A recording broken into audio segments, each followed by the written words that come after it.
What's up, everybody? So today I'm going to talk about really building a great team and how to find great people. And if you notice I'm hoarse, I've had the crud lately and been getting over that. But I really want to talk about really finding great people. So first, there's a lot of effort that goes into this because it's multifaceted, okay? First part is you. You're going to attract people that are going to be similar minded. They have similar hearts and vision. You're going to attract you. And so if you've currently got a team, right, and they're the wrong people and you're frustrated with them, you can't blame them. It's not their fault. It's your fault. And your finger should be pointing at yourself when you're getting up and looking at yourself in the mirror in the morning. It shouldn't be pointed anywhere else. And it's the same thing with clientele. And this was something that Andrew and I learned a long time ago, that we attract who we're like in business and who we've become. And it's interesting because people who have similar vision, values, principles, different stuff, all that stuff comes in to attract people's clientele. It's the same thing with team members. And the other thing about really building a great team is this: you have to be willing to invest in people, and you have to be willing to do what you would want done if the roles were reversed. And it's so simple to do that. It's so simple to pause and be like, cool, if they were the boss, right, and they were the founder, or they were whatever, right, you're a manager, they were in the management position, and I worked for them, how would I want to be treated? How would I want to be invested in? What matters to me? And why does it even matter, okay?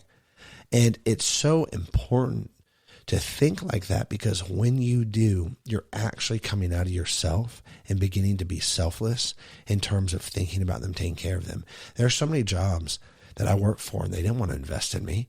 They didn't want to send me for education.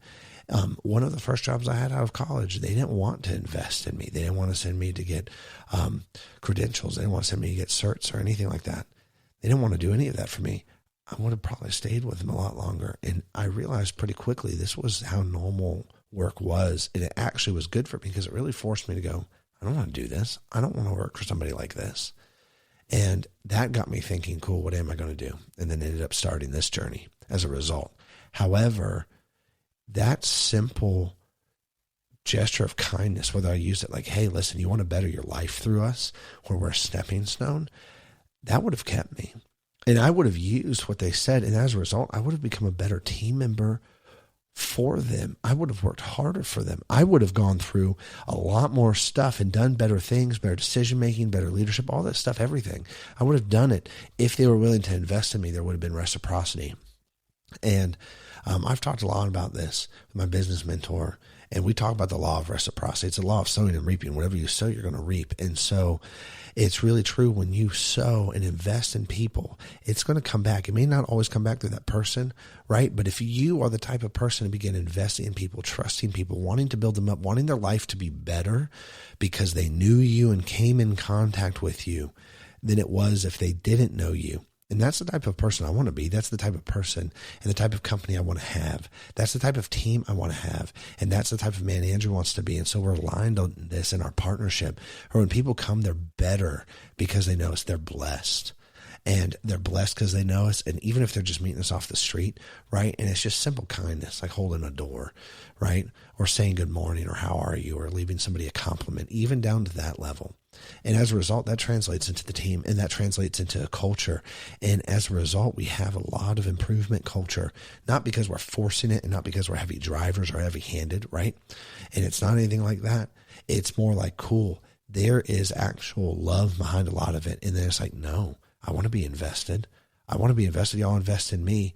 And it's that law of reciprocity. And so if you're really looking to build a great team, if you're really looking to have great people around you, which we do, the way to do it is first, you got to look at yourself.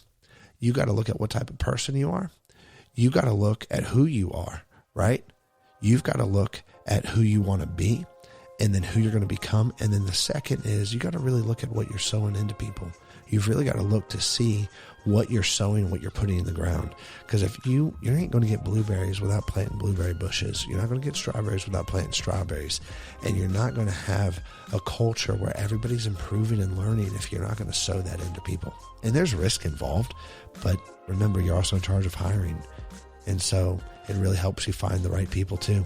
And You're in charge of your life. You're responsible for your side of it, always. You're 100% responsible for your life and the decisions and what part of those decisions you make, the decisions you make and what part of those decisions you make if there's other people involved in that. Anyways, guys, I'll catch you later. Peace.